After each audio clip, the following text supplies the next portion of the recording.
Som. Boa noite, amém? Graças e paz, que Deus abençoe nossas vidas em nome de Jesus. Chamar o pastor Gilberto Ferraz aqui. Subir aqui, meu amigo.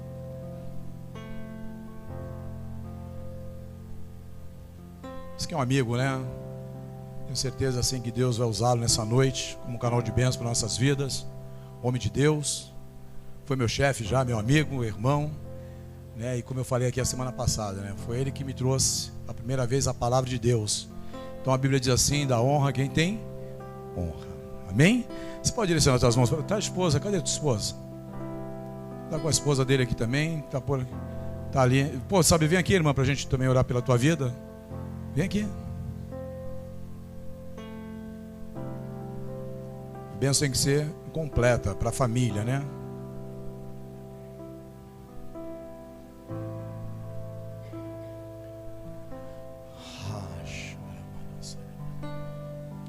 Bem, vamos orar aqui. Senhor nosso Deus e Pai, na Tua presença eu entrego a vida do pastor Gilberto Ferraz em Tuas mãos, dele, da esposa, dos filhos que estão no interior, Pai, que o Senhor venha enchê-los, Pai, do Teu poder, da manifestação da Tua glória. Venha usá-lo, Pai, como canal de bênção, um homem temente, obediente, porque durante muitos anos eu acompanhei a vida dele, Senhor Deus, e o ministério dele.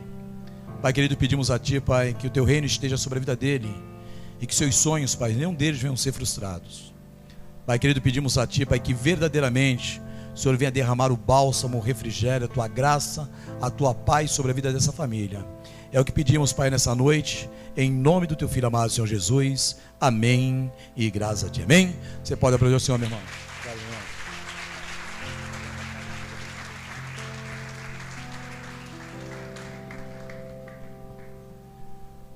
Podeis assentar, queridos. A paz do Senhor.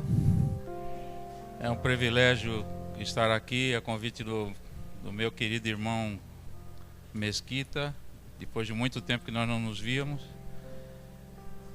Eu queria meditar com os irmãos. Ele me passou que hoje é um culto de missões e eu trabalhei aqui até o ano 2000, fui transferido para a Venezuela, fiquei 2 anos lá a trabalho, e da Venezuela em 2002 retornei para Jundiaí e tive a felicidade de conhecer uma igreja missionária.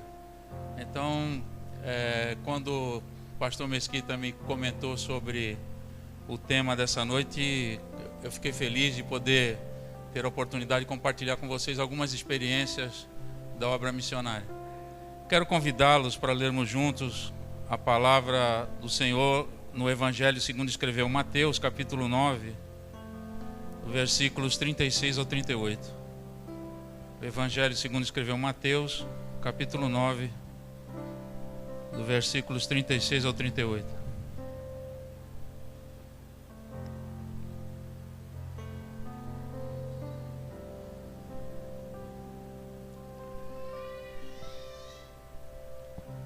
Diz a palavra de Deus: vendo ele as multidões, tinha grande compaixão delas, porque andavam cansadas e abatidas, como ovelhas que não têm pastor. Então disse aos seus discípulos: a seara é realmente grande, mas os ceifeiros são poucos. Rogai, pois, ao Senhor da seara que envie ceifeiros para a sua seara. Amém. Queridos, se a multidão de pessoas cansadas e abatidas era grande ali em Israel, um país de dimensões pequenas que cabe dentro do estado de São Paulo, vários Israel, imagina nos dias que nós estamos vivendo, com o homem se distanciando de Deus, não é? A necessidade espiritual que essas pessoas têm. E aqui, uma vez eu ouvi um pregador falando a respeito desse tema, que a seara é grande, mas os ceifeiros são poucos. Rogai, pois, ao Senhor da seara para que envie ceifeiros para a sua seara. E o pastor ensinava da seguinte maneira: quando você for rogar ao Senhor da seara que envie ceifeiro, esteja preparado que de repente você pode ser a resposta da sua oração. Você pode ser o ceifeiro que Deus vai chamar para ir a essa seara. E Mateus 24, versículo 14, diz que o Evangelho seria pregado até os confins da terra, em todos os cantos da terra, para que então viesse o fim. E nós estamos aqui essa noite em Guarujá, e nós pertencemos ao confim da terra. Essa palavra foi pregada lá em Jerusalém, lá no norte, acima da linha do Equador, não é? E naquela época, as pessoas daquela cultura nem tinham ideia da existência aqui dos brasileiros nativos, os índios, que já habitavam o nosso continente. E Paulo mesmo, quando pregando o Evangelho, ele entendeu que ele havia cumprido o ID do Senhor integralmente, porque nos dá as Escrituras a entender que ele foi até a Espanha, depois da última prisão dele, antes do martírio dele. Então Paulo, sozinho, sem internet, sem TV a cabo, ele pregou por toda a Europa, por toda a Ásia, inclusive a África. Não é? Então o Evangelho, ele disse, eu fiz a minha parte, eu cumpri a missão. E agora está acontecendo algo tão tremendo, irmãos, que os nossos irmãos judeus vieram e cumpriram o ID do Senhor, e o Evangelho chegou até nós que somos o confim da terra. E agora nós ouvimos que os judeus até hoje não creem em Cristo como Messias, estão esperando o Messias. E nós ouvimos notícia da Europa, da América do Norte, onde há um esfriamento espiritual. As pessoas, devido ao seu poder aquisitivo, depositaram a sua confiança na riqueza e estão se distanciando de Deus. Quem tem TV a cabo e vê documentários, vê às vezes programas falando sobre a Bíblia, e teólogos, PhDs, falando de teologia, que uma criança nossa da escola bíblica dá show naqueles camaradas lá. Estão falando um monte de asneira, de bobagem, dando uma interpretação da Bíblia completamente distorcida da realidade, né? Discovery, esses canais History Channel, passam informações da Bíblia que não tem nada a ver com a revelação bíblica. Como a própria palavra fala que a letra mata, mas é o Espírito que dá vida. Então eles não têm a revelação da palavra. Então há um esfriamento lá. E o que está acontecendo, querido? Os confins da terra estão indo evangelizar aqueles que começaram a evangelizar o mundo. Há brasileiros pregando evangelho em Israel, no Japão, na Rússia. Tem uns malucos lá de Jundiaí que estão lá no meio da Estônia, Lituânia, pregando o evangelho. Os confins da terra estão retornando a eles e devolvendo o favor.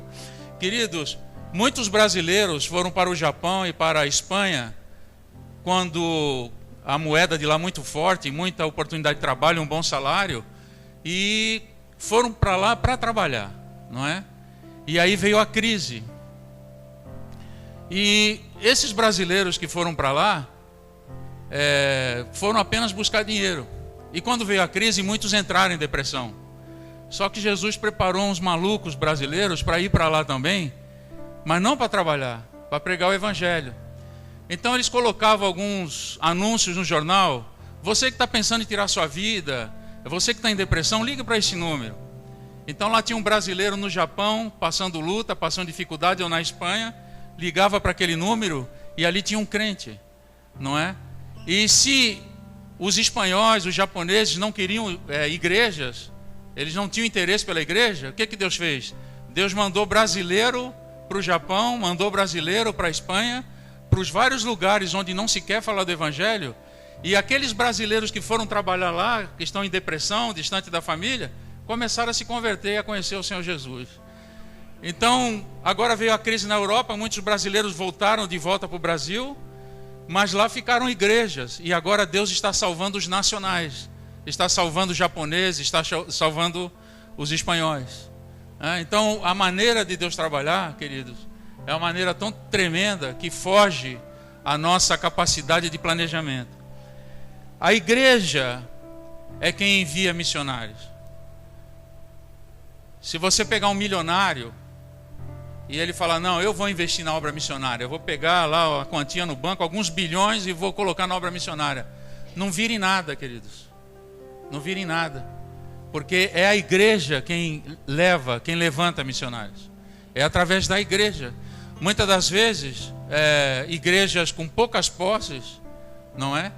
Que reúne a oferta de uma pessoa que às vezes não tem muito recurso, mas ele tem no coração a chama acesa e contribui com a obra missionária. E aquela igreja com poucas posses vai fazer uma obra que pessoas com milhões de dólares jamais conseguiriam fazer. Eu tenho o privilégio de ali em Jundiaí, tem a cidade chamada Várzea Paulista e Campo Limpo. Campo Limpo tem uma base missionária cujo propósito é missão transcultural. Não adianta mandar uma pessoa para um país sem que ele conheça a cultura do país. Por exemplo, o brasileiro tem uma maneira de se comportar. A minha origem é Assembleia de Deus, não é? A pessoa andando de terno, de gravata, e às vezes um missionário vai para a África, um calor terrível, e querendo que o africano coloque uma gravata. Não dá certo. A igreja não enche de jeito nenhum, as pessoas não conseguem se habituar. Então ali em Campo Limpo tem uma escola de missões, onde se faz missão transcultural. Primeiro vai educar o missionário a ele se preparar para viver nesse outro país. E a necessidade de nós aprendermos a respeitar a cultura de outros povos, não é? Nós tivemos um exemplo de um pastor nosso que vem da Assembleia de Deus, de uma linha muito rígida, assim, com roupa, né? Com a roupa. Tem um padrão, um modelo para os obreiros, tudo engravatado, tudo de terno. E ele foi para a África do Sul. E chegando na África do Sul, ele encontrou os africanos com aquelas roupas coloridas, com atabaque, né? Que aqui você só vai encontrar em centro de umbanda. E irmãos, quando o culto começou, foi uma batucada tremenda, né? O pastor ficou assustado com aquilo. E uma alegria. Nós temos um exemplo de um missionário nosso em Guiné-Bissau. Ele recebeu uma doação para a obra missionária e ele queria de alguma forma agradar a pessoa que investiu naquele trabalho, que tinha dado aquela doação. Então ele teve a seguinte ideia: eu vou fazer um angu, um mingau de milho, que eu sei que as crianças aqui passam necessidade na Guiné, e depois da escola bíblica da manhã de domingo nós vamos oferecer aquela refeição. E quando ele oferecer a refeição, ele iria gravar um vídeo pegando o depoimento da criança para então dizer um muito obrigado para aquele empresário que havia investido naquela obra. E quando a criança estava comendo o mingau, ele perguntou para uma das crianças: você gostou? Eu falei: gostei. E o que você come em casa? Ele falou: não como em casa. Eu falei: como não come? Essa é a única comida que eu como na semana.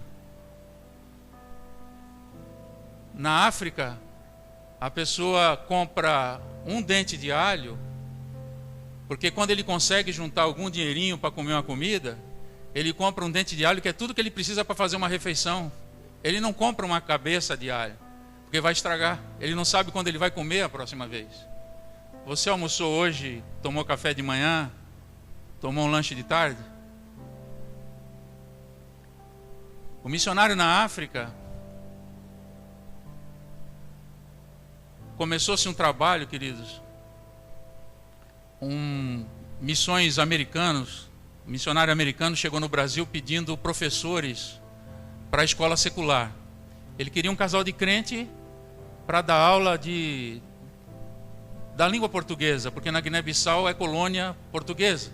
Eles foram colonizados pelos portugueses.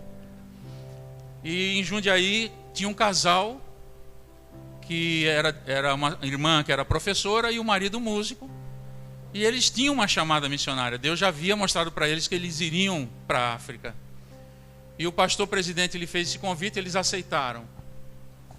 Essa irmã foi para a África. No Guiné-Bissau haviam apenas 40 crentes, e o pastor que cuidava dessa igreja, ele estava voltando de volta para o seu país de origem, e deixou esse irmão, que era um músico, para tomar conta daqueles 40 crentes. Era tudo de crente que se tinha no Guiné-Bissau, naquela região.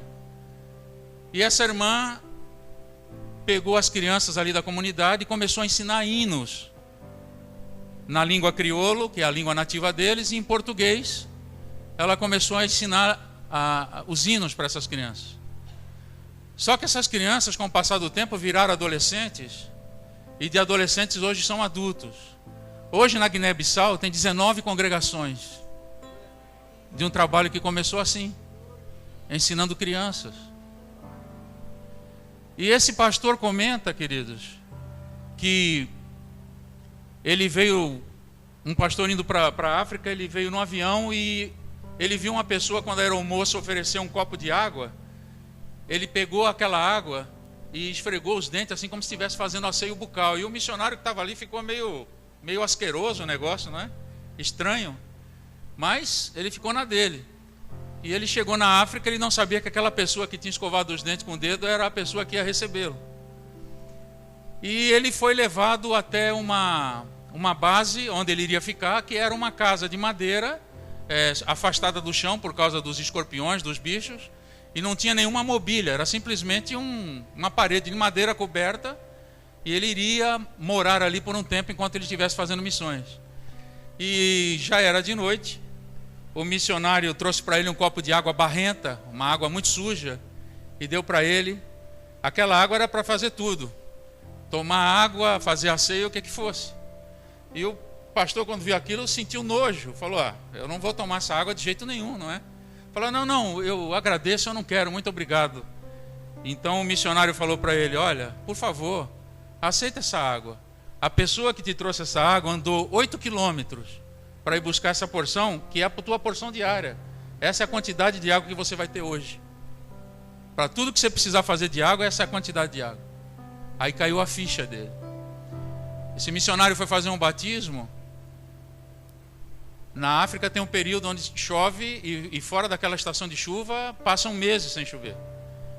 E eles foram para o batismo, era lama, como perto do mar, mangue, não é? E poças de água suja.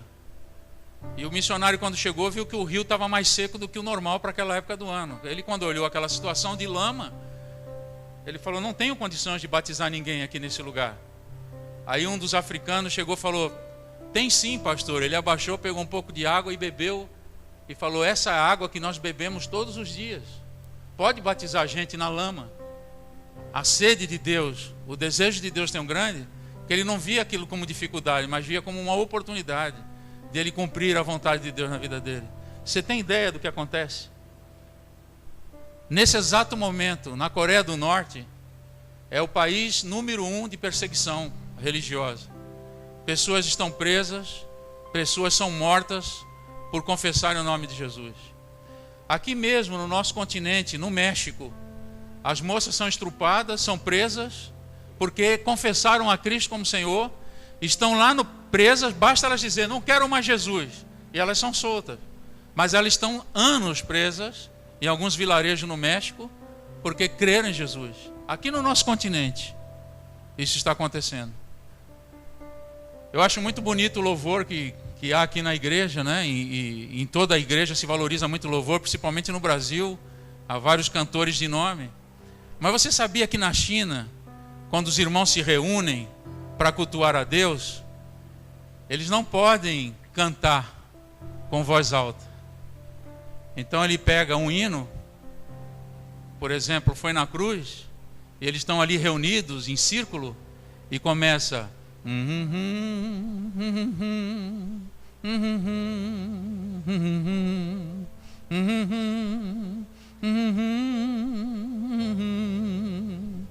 Isso é tudo que eles podem fazer. Porque se alguém ouvir algo a respeito de Cristo, entra os policiais e levam eles presos. Na China. E há mais de 50 milhões de crentes na China, queridos, que servem a Deus. O Iraque, o Irã, um país que também classificado pela Missão Portas Abertas como de grande perseguição, é uma igreja fervorosa, ardente, onde o batismo com o Espírito Santo tem alcançado muitas pessoas e o poder de Deus é presente naqueles cultos. No Brasil nós temos uma liberdade que os irmãos não têm ideia. E muitas das vezes nós temos dificuldade de falar para o nosso vizinho, para o nosso colega do trabalho, ou pior ainda, muitas das vezes a nossa vida fala por nós e nos deixa envergonhados, sem condição de poder falar o Evangelho para aqueles que estão próximos de nós. Eu estava falando com o irmão pastor Mesquita agora há pouco a respeito de pessoas que têm um testemunho muito forte, não é? Eram ex-prostituta, ex-homossexual, ex-assassino, e se converteram e de repente viraram pastores. Há um dia desses, um tempo atrás, um pastor amigo nosso, um homem de 60 e poucos anos, ele confessou publicamente na igreja ali em Jundiaí que ele tinha vergonha de ser chamado pastor, porque se desmereceu tanto a pessoa do pastor hoje em dia. Hoje é comum ver pessoas de 20 anos de idade, 22 anos de idade, algumas denominações que, pegando a força física do jovem, e nomeia pastores assim de rodo, não é? E essas pessoas despreparadas, por exemplo, você vai numa igreja e vê o testemunho de alguém falando de testemunho muito forte, de onde Deus tirou ele, o que aconteceu na vida dele, ou quantas pessoas ele matou, com quantas pessoas ele se prostituiu. Isso significa que eles nunca tiveram uma vida familiar, queridos.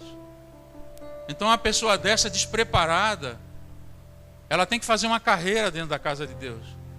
Não é que nós estamos aqui apertando a porta para a pessoa ser pastor, tem que passar por todo uma disciplina muito rígida e ter seu diploma. Não, eu conheço pessoas que foram chamadas muito novas e pregam o evangelho de pequenos, de adolescentes. Eu tenho mesmo a minha esposa na cidade do Cocal, ali no Piauí.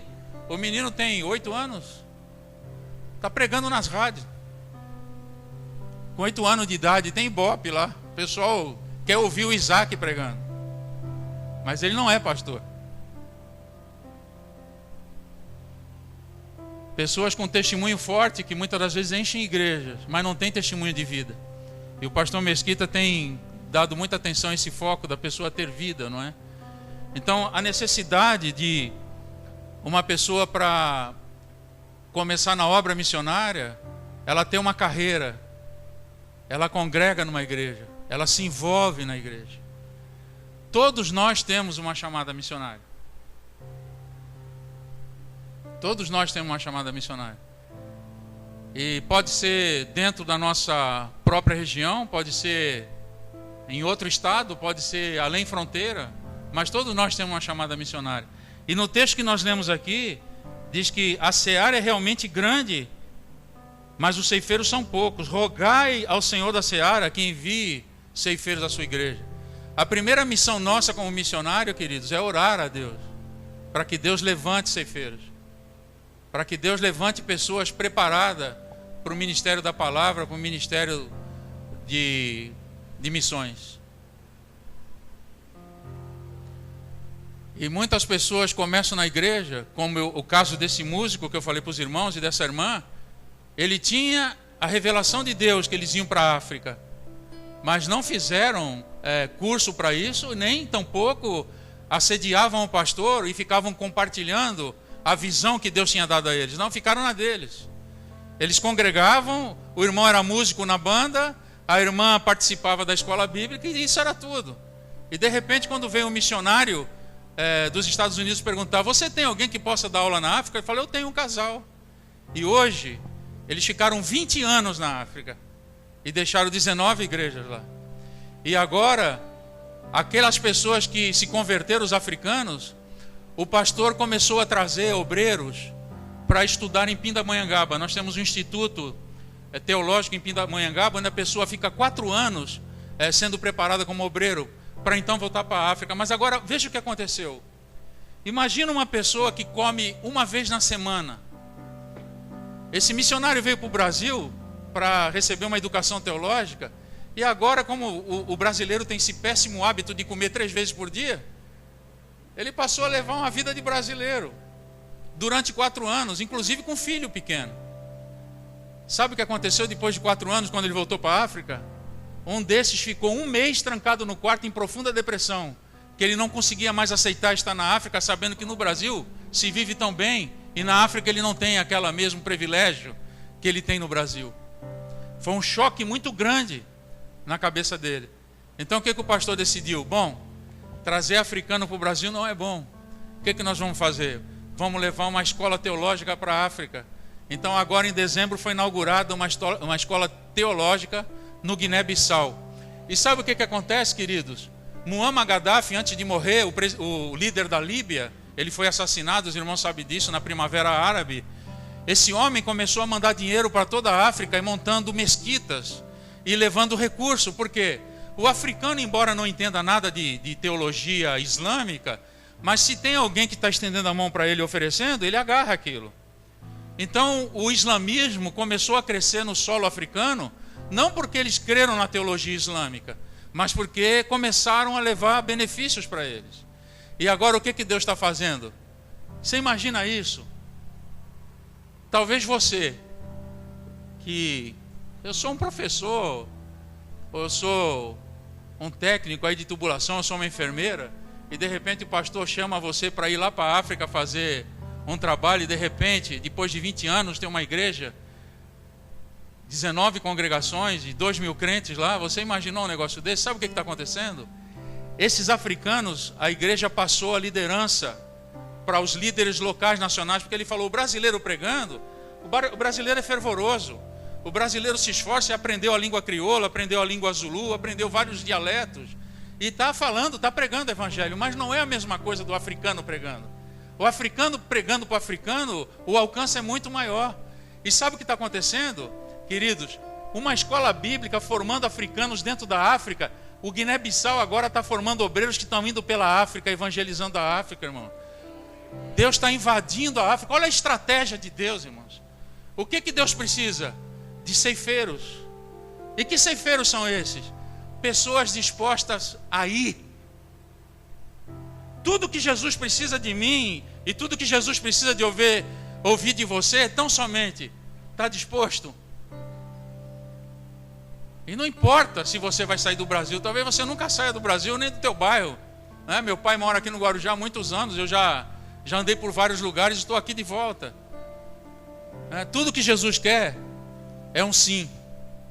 E quando você diz sim para Jesus, querido, esteja preparado com o coração aberto para aquilo que Deus quer fazer, e é coisa grande. Eu tenho mais um testemunho para contar para os irmãos de um irmão japonês, novo convertido, 2 anos de crente. Você espera muito do novo convertido com 2 anos de crente? Esse novo convertido precisava ganhar dinheirinho. Então ele foi para o Japão. Foi trabalhar no Japão, ainda novo convertido com a sua esposa. E lá no Japão, o Senhor começou a trabalhar na vida dele. O barro que Deus começou a amassar. E Deus, tudo que ele fazia, nada dava certo. Aí, como um bom crente, que tem experiência com Deus, ele começou a entrar no particular com Deus em oração. Ele ia orar e ia chorar aos pés do Senhor. Até que o Senhor mostrou para ele que ele tinha ido trabalhar no Japão, mas na verdade o que Jesus queria era que ele trabalhasse para ele, fazendo a obra dele no Japão. Queridos, quando eu saí daqui no ano 2000, eu conheci um missionário de São Vicente, que foi para o Japão também, ele trabalhava na Sabesp, e ele veio dar um testemunho na igreja onde nós frequentávamos, que no Japão, missões americanas, conseguia, depois de um ano inteiro de trabalho de evangelismo, um japonês para Jesus. Então a igreja tinha uma roupa de batismo. Esse missionário aqui de São Vicente, trabalhando na Sabesp, começou a trabalhar 14, 16 horas por dia. E ele ficou muito triste, porque ele dirigia trabalhos, ele trabalhava na Sabesp, mas ele dirigia uma congregação. E ele começou a ficar triste, porque ele não podia mais ir para os cultos. Mas a chama dentro do coração dele não apagou. O que ele fazia? Ele trabalhava até tarde da noite, mas no sábado, quando ele estava em casa, ou no domingo pela manhã, ele saía distribuindo folhetinhos de casa em casa, de apartamento em apartamento. Ele não sabia que era um trabalhar de Deus na vida dele, que ele precisava adaptar o corpo dele para 14 horas. E ele foi morar no Japão, a esposa dele japonesa, ele foi trabalhar no Japão. Eu estou falando desse aqui de São Vicente. No primeiro ano lá no Japão, ele teve que pedir roupa emprestada, porque foram 8 pessoas batizadas nas águas. E agora o que Deus faz? Lá em Jundiaí ele pega um novo convertido, 2 anos de crente, e leva para o Japão para ganhar dinheiro. O negócio dele era manter a família dele. E lá o Espírito Santo começa a trabalhar na vida dele. E ele começa a perder tudo e começa a passar dificuldade dentro de casa, até que um dia, chorando dentro do seu quarto, ele se rendeu a Jesus e falou: Senhor, chega, eu não aguento mais, eu me rendo, faça-se a tua vontade. Esse pastor começou a colocar apelos nos jornais: você que está em depressão, você que está passando luta, você que está tentando se matar, porque no Japão um índice altíssimo de suicídio. Ligue para esse número. Eu vou resumir a conversa. Depois de 20 anos fazendo isso, são 29 igrejas no Japão. Um novo convertido. 29 igrejas no Japão.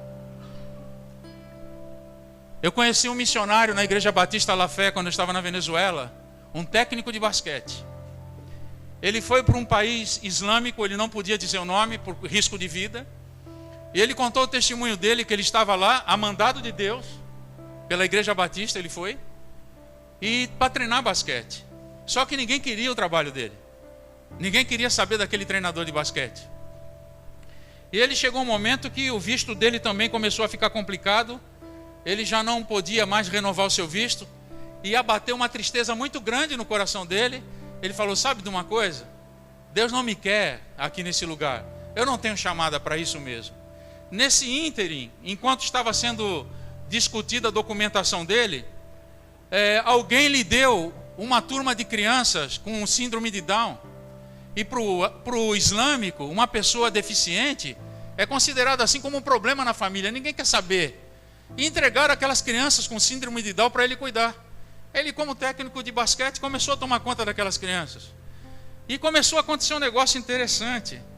Aquelas crianças chegavam em casa e começavam a falar daquele professor. Começavam a falar com tanto carinho de professor, que os pais daquelas crianças começaram a ficar curiosos de conhecer quem era aquele homem.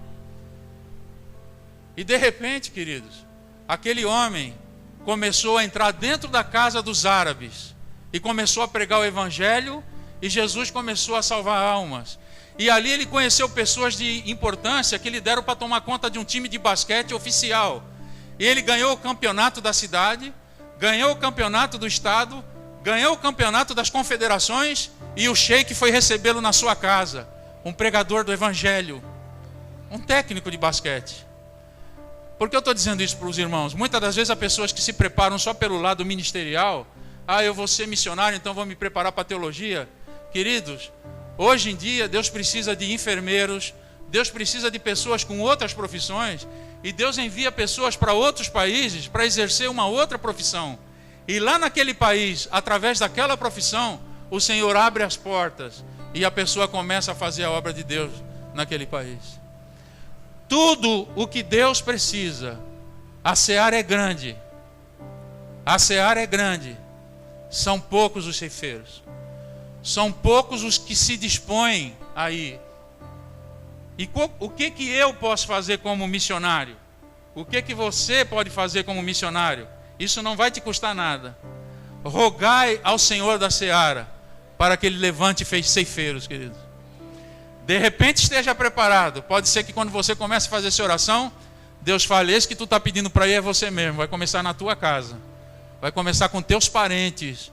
Vai começar com os teus vizinhos. Rogai ao Senhor da seara.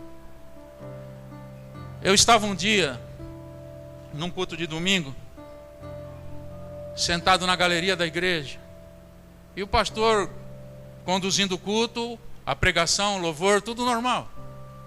E de repente nada tinha a ver aparentemente com aquilo que estava acontecendo no culto. Um versículo de João 15,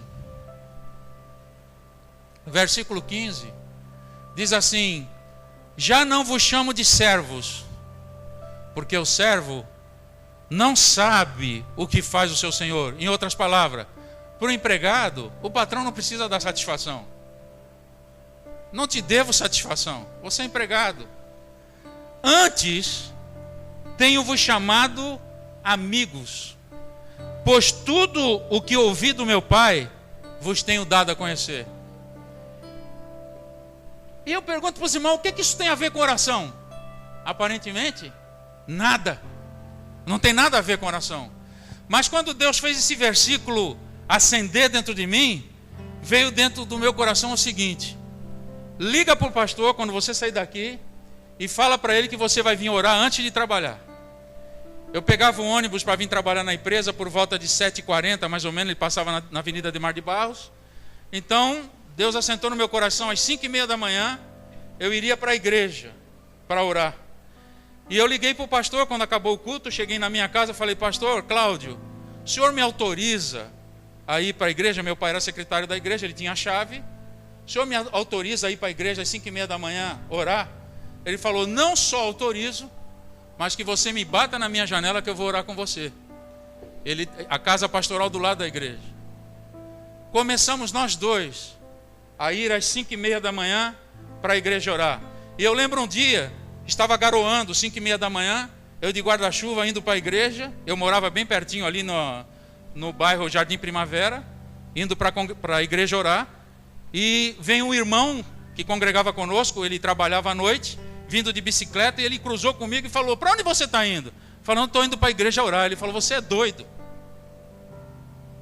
Queridos, passou algumas semanas, tinha mais ou menos o equivalente a 8 fileiras de cadeiras aqui, cheia de crentes orando pela manhã. E começou a acontecer um negócio muito interessante. Na porta da igreja, não parava Mercedes, nem BMW. Parava carrinho de papelão, de catador de papelão. Uma pessoa que veio da Bahia para trabalhar em São Paulo, e no primeiro dia que ele chegou em São Paulo, ele foi roubado a sua carteira, os seus documentos, e ele entrou em profunda depressão desde aquele dia. A única comida que ele tomava era uma garrafa de cachaça por dia. Todos os dias, uma garrafa de cachaça. Durante 8 anos, bebendo cachaça. Aquele moço estacionou o seu carrão de papelão na frente da igreja e sentou no último banco. E naquele culto de quarta-feira, ele veio para frente e recebeu Jesus. E ele começou a trazer outras pessoas também. Não vieram pessoas ricas. Jesus começou a salvar traficante. Começou a trazer viciado para dentro da igreja. Foi um trabalho para o pastor. Que o pastor agora, que não mexia com isso, agora teve que conhecer casa de recuperação e começar a levar essas pessoas para casa de recuperação. Tinha um dos irmãos, o apelido dele era Cadeira. Ele tinha uma verruga na cabeça. Ele falou que passava na frente do policial, procurado na cidade de Guarujá, ele coçava a verruga, porque a avó dele, uma macumbeira, ele tinha uma proteção, ele passava e o policial não via ele. Esse homem hoje é pastor.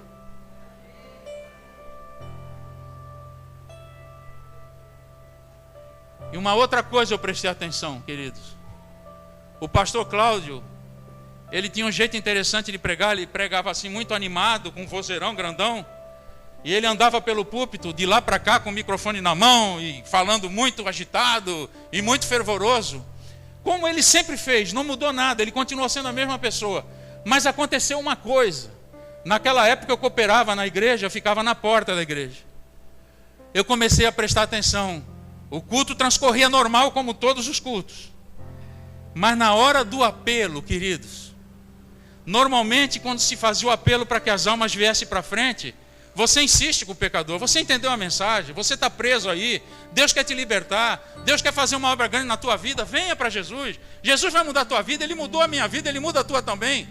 O pastor Cláudio, queridos, ele não fazia 2 vezes o mesmo apelo.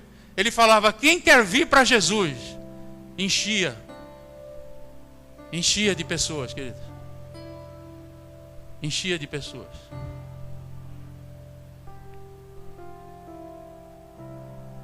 Orar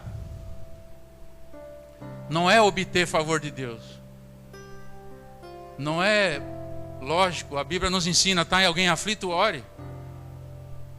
Lançai as suas ansiedades sobre Ele, porque Ele tem cuidado de vós. A Bíblia ensina a fazer isso. Mas a oração que eu estou falando para vocês é de amizade, é uma relação. Já não vos chamo mais servo, mas vos tenho chamado de amigo. Sabe por quê? Porque as intimidades que eu tenho com o Pai, eu vou revelar para você também. Os meus desejos, querido. Um dia tinha um irmão nosso, ele era dirigente de congregação. Ele estava pintando um painel. Naquela época, nas congregações nossas, tinha esse hábito de pintar paisagens muito bonitas atrás do altar.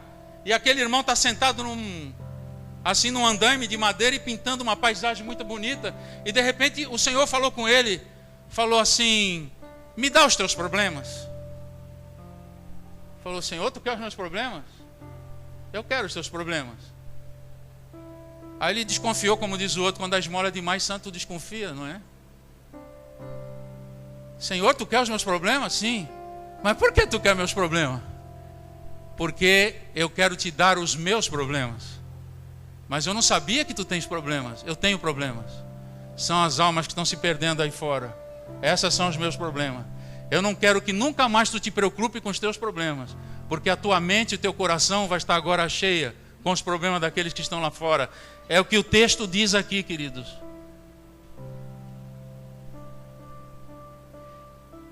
Vendo ele as multidões, tinha grande compaixão delas, porque andavam cansadas e abatidas, como ovelhas que não têm pastor. Eu conheci um dançarino, não ele pessoalmente. Eu, quando estava na Venezuela, um dançarino de rumba, o venezuelano, o caribenho, tem aquelas músicas bem agitadas. Os irmãos que são músicos aqui conhecem do ritmo, não é? E dança mexendo muito com os pés, com o corpo se balançando todo. E esse homem andava de helicóptero, de Mercedes, motorista particular, e ele citando ele, falando com a boca dele: eu tinha todas as mulheres que eu queria, andava por onde eu queria, e eu era um infeliz, e eu vivia rindo para todo mundo. As pessoas me viam sempre sorrindo, mas era um sorriso de um palhaço.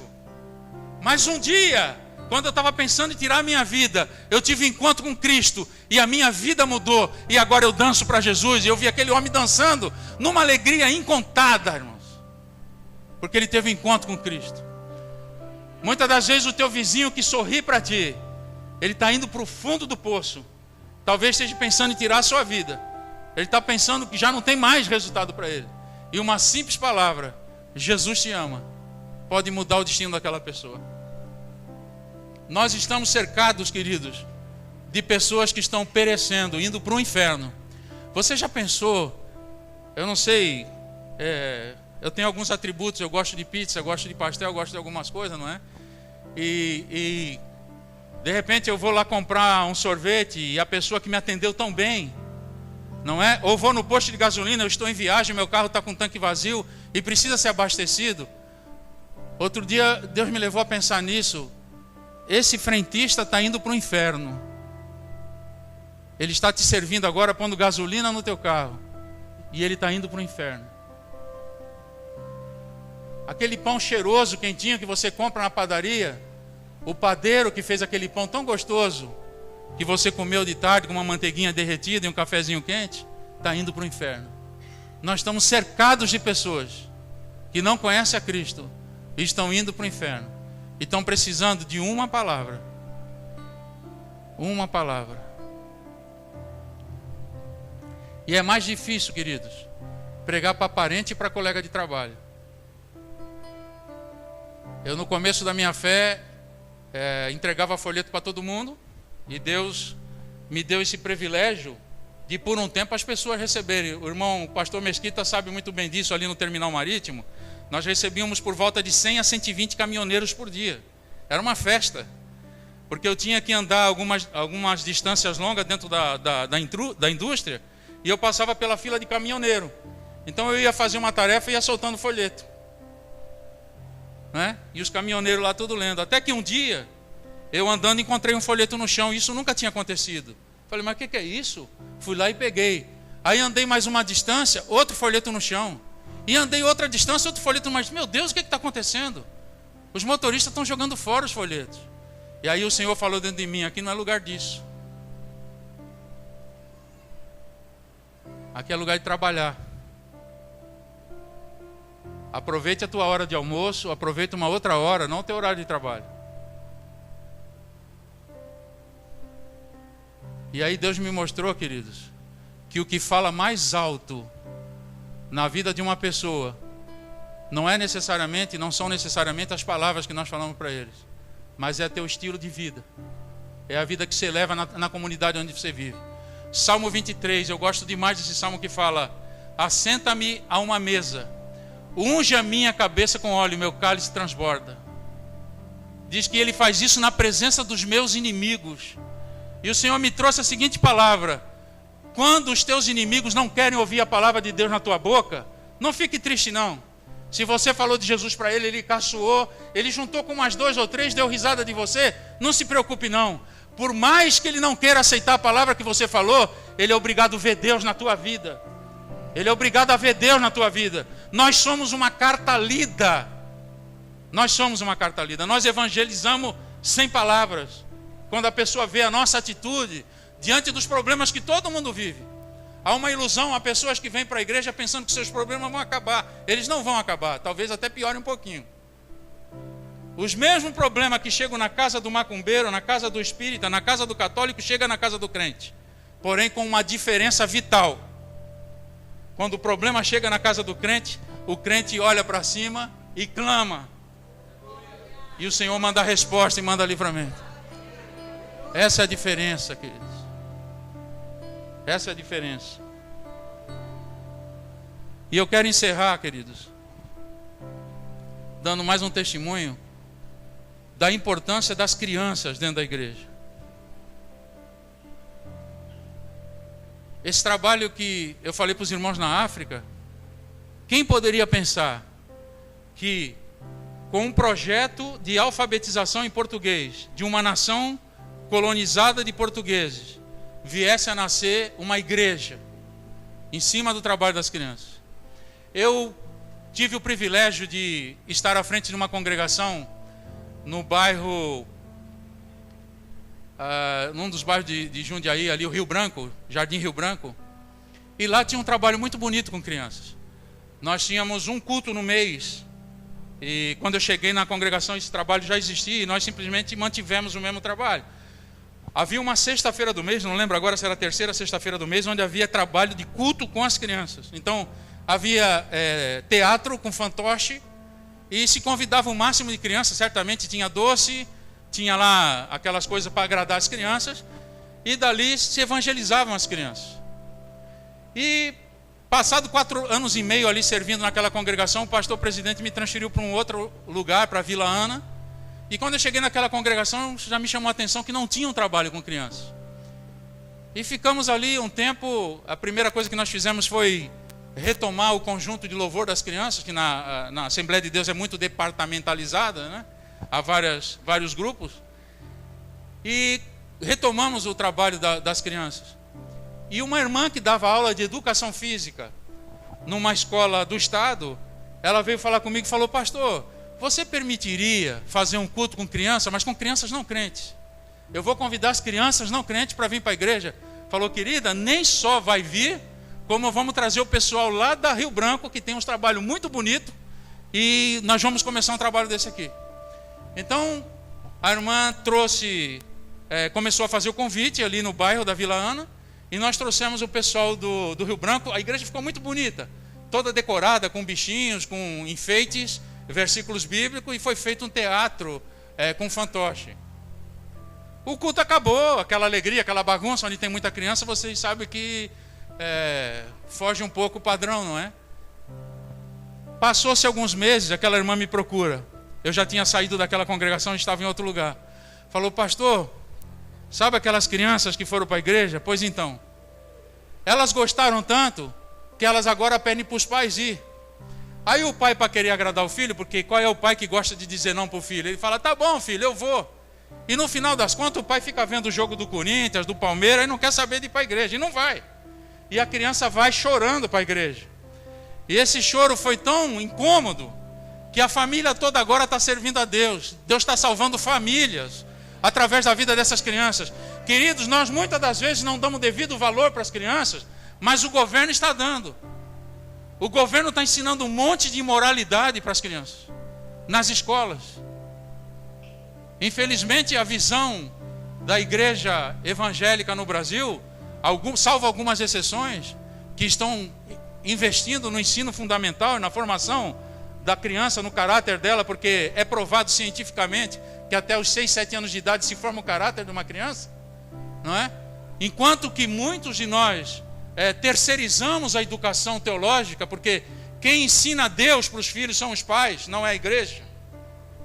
A igreja só faz reforçar aquilo que o pai ensinou em casa, e aquilo que eu ensino em casa, se não for acompanhado de testemunho, também não vai adiantar nada, porque se eu ensinar meu filho que ele não deve mentir e eu mentir, não vai surtir efeito. Se eu ensinar meu filho que não deve enganar os outros e enganar, não vai surtir efeito, não é? Eu lembro de um caso, aconteceu aqui em Vicente de Carvalho, que tinha um casal que brigava muito e metia a lenha no pastor, né? Esse pastor é um cara de pau e tal, e falava muito do pastor. E um dia essa família passou um problema e o pastor, sensibilizado, foi visitá-lo, né? E quando ele entrou lá, que os pais receberam: ô pastor, meu querido, que privilégio tê-lo aqui em casa. E o filho daquele casal ficou olhando assim para a cara do pastor, né? Falou: o que esse menino tem que ficar olhando para mim? Não, que o meu pai falou que o senhor tem cara de pau, eu queria ver se era mesmo, né? Porque...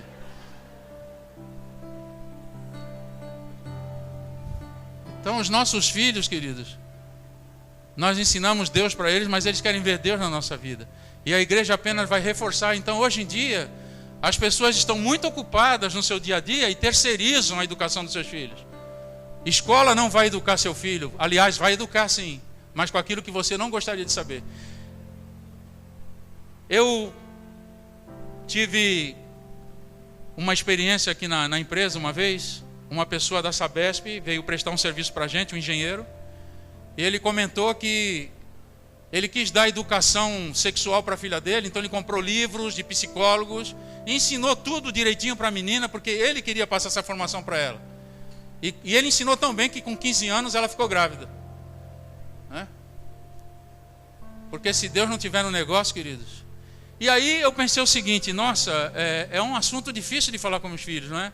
Tem que pedir direção a Deus, tem que pedir graça, orar e saber como usar a linguagem que eles possam entender para não escandalizar e também não produzir um efeito ao contrário, não é? Então eu esperei ter meus filhos 12 anos, falei: bom, agora está numa época boa. Que surpresa, irmão. Quando eu sentei com meu menino maior, minha menina maior: vamos conversar aqui, o pai quer conversar com vocês, um assunto assim. É difícil, né? O pai conversar com a filha e com o filho.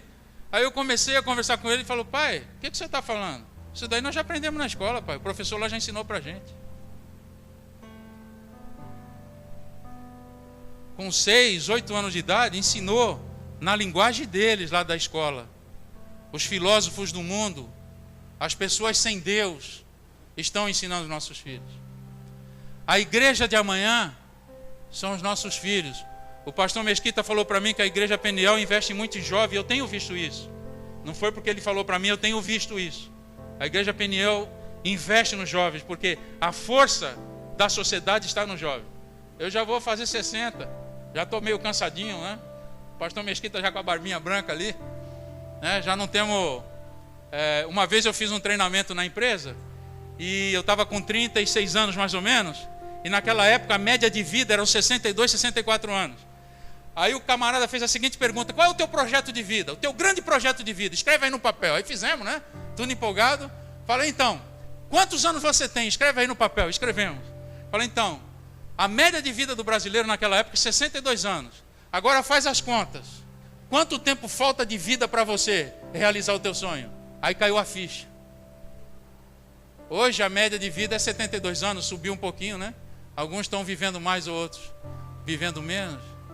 Mas quanto tempo mais resta de vida para que Deus cumpra os teus sonhos? Normalmente nós não pensamos muito na morte, não é? E se viesse hoje, você estaria feliz com aquilo que você vai entregar para o Senhor? Tem um canto que nós cantamos no nosso inário que fala assim: posso, tendo as mãos vazias, com Jesus eu me encontrar, quantas almas eu poderia ao Senhor apresentar? E de repente, eu não estou lhe chamando para ser um grande pregador como o pastor Mesquita. Eu conheço a história de um pastor coreano, que eu acredito que os irmãos conheçam também, pastor Po Yong-cho, pastor famoso na Coreia do Sul. Esse homem nos anos 50, eu era garoto, eu sou de 57, quando eu tinha 11 anos de idade. Quem quiser ouvir isso, a revelação da última trombeta, um irmão que nos anos 50 teve uma revelação do arrebatamento da igreja. E eu ouvindo, desde pequeno eu ouço aquilo. A minha avó tinha uns discos bolachão e eu ouvi o testemunho desse homem. E ela punha aquele disco para rodar. E uma coisa me chamou a atenção, mostrando que essa revelação é verdadeira, de Deus. Porque nos anos 50, a Coreia era unida, a Coreia do Norte e a Coreia do Sul, um país 100% budista. Aí houve a guerra da Coreia, a separação da Coreia do Norte e da Coreia do Sul, houve a intervenção da China, do Japão, 100% budista. E nessa revelação, no disco A Última Trombeta, você ainda encontra esse gravado em CD. A Última Trombeta, quem procurar em algumas livrarias vai encontrar, vale a pena ouvir. E lá naquela revelação, aquele homem de Deus, já um homem de idade avançada, ele fala, fizeram uma teatralização do evento, da revelação que ele teve, então toca uma música no final, pam, paraná, pam, pam, última notícia. E não chega agora a última notícia da Coreia, são milhares e milhares de desaparecidos. Um país budista. Mas houve uma missionária americana, magrelinha, que ninguém sabe o nome. E ela acreditou e foi na Coreia. E lá na Coreia tinha um homem magrelo, morrendo de tuberculose. Já estava desenganado do homem, um budista. E Buda não pôde curar aquele homem. E aquela mulher falou de Jesus para ele, falou, Jesus pode te curar e pode mudar a tua vida. Ele já não tinha mais esperança, o que custaria para ele acreditar? E esse homem acreditou e se converteu. Esse homem hoje é pastor de mais de 1 milhão de pessoas. Nos cultos de domingo são 7 cultos, mais de 15 mil pessoas congregadas naquele culto, e você pode assistir pela internet. Lá na Coreia do Sul, o pastor Poyong Cho, hoje é um homem de cabeça branca. Ele já passou o ministério para outras pessoas, e quando algum dos obreiros dele queria abrir um outro ministério, ele falava, meu querido, não só vai abrir, tem a minha bênção e eu te entrego a chave da igreja. A igreja cresceu. Queridos, na Coreia do Sul, o budista, por ser muito disciplinado e passar horas fazendo yoga e um monte de coisa, eles guardam com isso na cultura deles. O coreano ora como ninguém. Às 5 horas da manhã no inverno, a neve está dessa altura. Sabe onde estão os coreanos? Dentro da igreja, buscando a Deus em oração. Eles têm uma montanha cheia de cavernas. E o pastor Pedro, daqui da Presbiteriana, foi lá visitar a Coreia. Ele falou, irmão, faz fila para orar. As pessoas estão lá dentro orando, clamando a Deus. Os coreanos tinham um ódio mortal dos japoneses, porque os japoneses mataram muitos coreanos, fizeram muita maldade na época da guerra. E sabe o que Deus fez com os coreanos? Tem que perdoar o japonês. E aí o coreano não só perdoou, mas começou a mandar missionários da Coreia para o Japão. E Deus hoje está salvando os japoneses. Hoje há pastores coreanos pregando no Japão. Eu quero falar desse pastor famoso? Não, queridos. Eu não quero falar desse pastor famoso. Eu quero falar dessa irmã que eu nem conheço o nome, que evangelizou um budista tuberculoso, que hoje é o pastor sênior de uma igreja de mais de 1 milhão de crentes. É dessa missionária que talvez não tenha pregado para mais ninguém. Para mais ninguém. Eu quero encerrar falando isso. De repente pode ser que na tua vida você não veja muita coisa assim do que se orgulhar. Mas uma pessoa que você ganhe para Jesus, querido. Pode ser esse pastor coreano, ou pode ser uma pessoa que vai evangelizar outras pessoas. E o Senhor, quando você for entrar no céu, e lá diante do tribunal de Cristo, o Senhor for entregar a tua coroa e o galardão. E Ele vai falar, esse é o teu galardão, mas Senhor, eu fui tão pequeno lá na terra, eu não fiz nada.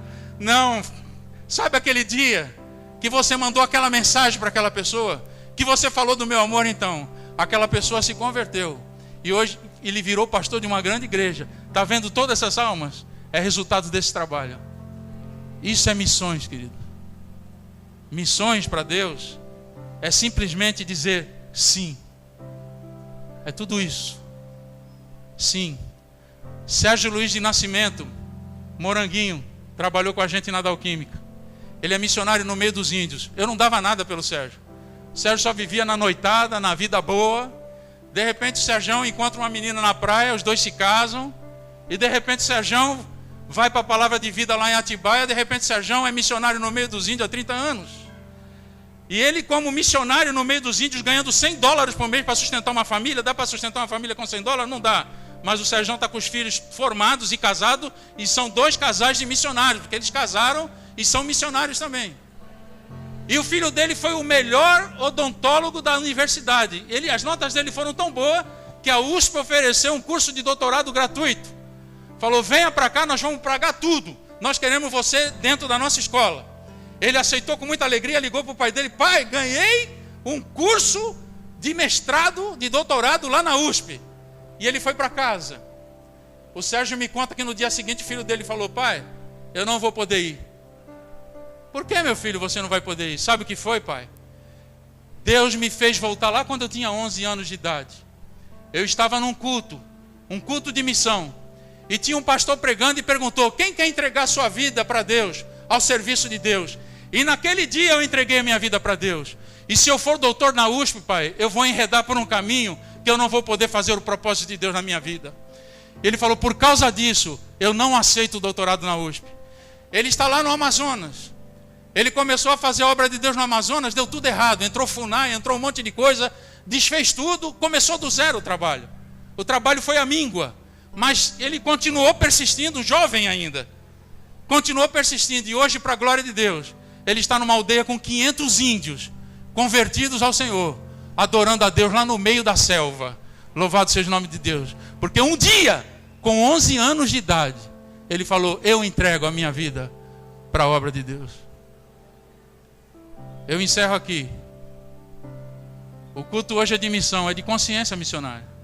Dizem alguém que gasta mais dinheiro de Coca-Cola do que com missões.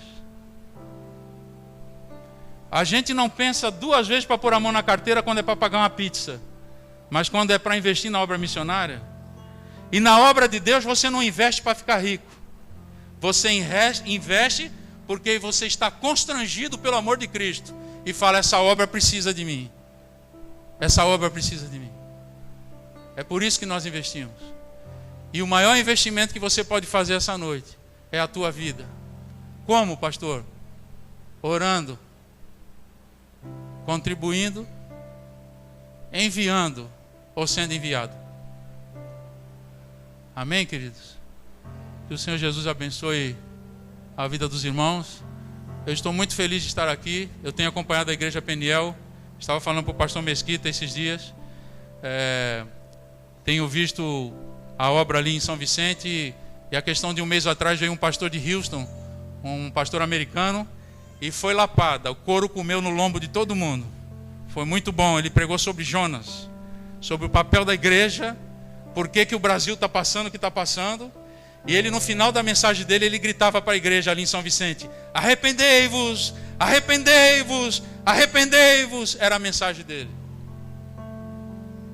Porque na mensagem dele ele dizia que a atitude da igreja faz a diferença no resultado que o Brasil está vivendo agora. Partido político não dá solução para o Brasil. Manifestações são importantes, que é ato de civilidade. Mas o que faz a diferença nesse país é a tua oração. Ore para que Deus mude o destino dessa nação.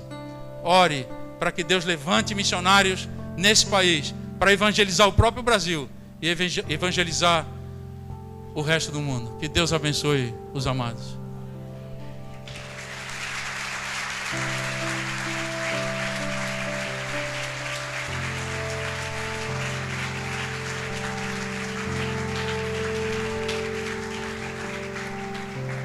Aleluia. Vamos ficar de pé em nome de Jesus, irmãos. Deus é bom, amém? Amém. Como eu falei, falo com muito orgulho, né?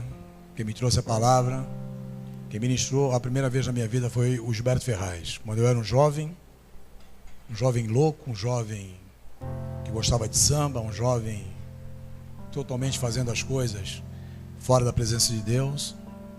E esse jovem também, que era jovem na época, veio falar do amor de Cristo para mim. E é por isso que estou aqui hoje, porque alguém acreditou. Amém? Alguém acreditou. Alguém, não sabe, colocou a semente ali. Talvez ele tenha colocado essa semente no coração de várias pessoas que trabalhavam conosco lá na época. E aquela semente, por algum motivo, não gerou frutos. Mas hoje eu estou aqui para a honra e glória de Deus. Amém? Eu gostaria que você eu curvasse a tua cabeça. E em cima dessa mensagem,